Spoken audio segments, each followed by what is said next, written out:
আসসালামু আলাইকুম। আজকে আমি শেয়ার করব তেল ছাড়া কিভাবে পেঁয়াজ বেরেস্তা করা যায়। বেরেস্তাটা দেখলে কেউ বুঝতেই পারবে না এটা যে তেল ছাড়া বানানো হয়েছে।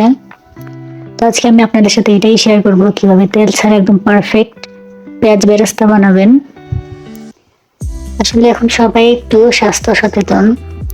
তেলটা সবাই একটু অ্যাভয়েড করে চলতে পছন্দ করে। সেটা আমি আজকে শেয়ার করলাম তেল ছাড়া কিভাবে আপনারা পেঁয়াজ বেরেস্তা করবেন। প্রথমে আমি একটা প্যান বসিয়ে নিয়েছি। এটা কড়াইয়ের মধ্যেও করা যায়। আমি প্যান নিয়েছি, প্যানের মধ্যে পেঁয়াজগুলো কুচি কুচি করে কেটে দিয়েছি। পেঁয়াজগুলো কাটার সময় একটু খেয়াল করে কাটতে হবে, মোটা চিকন যেন না হয়। সবগুলো একই অনুযায়ী কেটে নিতে হবে, তাহলে জিনিসটা সুন্দর হবে। আর মোটা চিকন করে কাটলে কি হয়, চিকনটা তাড়াতাড়ি হয়ে যায় ভাজা, আর মোটাটা হতে চায় না, কাঁচাই থেকে যায়। তো পেঁয়াজ বেরেস্তাটা পারফেক্ট হয় না এইভাবে করলে।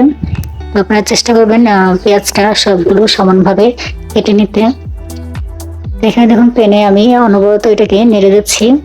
এটাকে নাড়ার উপরে রাখতে হবে, নাড়া বন্ধ করলেই কিন্তু এটা পুড়ে যাবে। এইভাবে নাড়তে নাড়তে, আর চুলার আঁচটা মিডিয়ামে রাখতে হবে, লো মিডিয়াম আঁচে রাখতে হবে। বেশি বাড়ানোও যাবে না, আবার কমানোও যাবে না।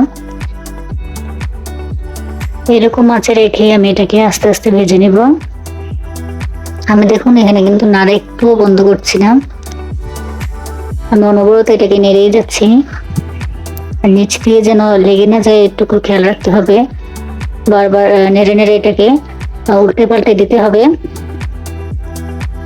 এইভাবে করতে করতে কিন্তু দেখলাম এটা ব্রাউন কালার চলে এসেছে। এটাকে আমি আরো কিছুক্ষণ ভেজে নিব। যতক্ষণ এটা মুচমুচে হচ্ছে ততক্ষণ পর্যন্ত এটাকে ভেজে নিতে হবে। যখন নিচে দিয়ে কিন্তু একটু একটু লেগে আসছে, তো এগুলোকে আস্তে আস্তে ছাড়িয়ে নিতে হবে যেন লেগে না থাকে। আমি এটাকে অনবরতই নেড়েই যাচ্ছি। তো নাড়তে নাড়তে দেখুন এটা পারফেক্ট হয়ে গেছে, একদম মুচমুচে ঝুরঝাড়া হয়ে গেছে। তো আমার বেরেস্তা প্রায় রেডি হয়ে গেছে।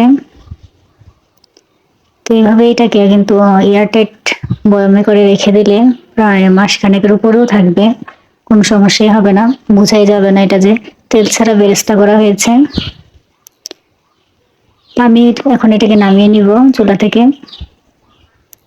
যে দেখুন কতটা পারফেক্ট হয়েছে।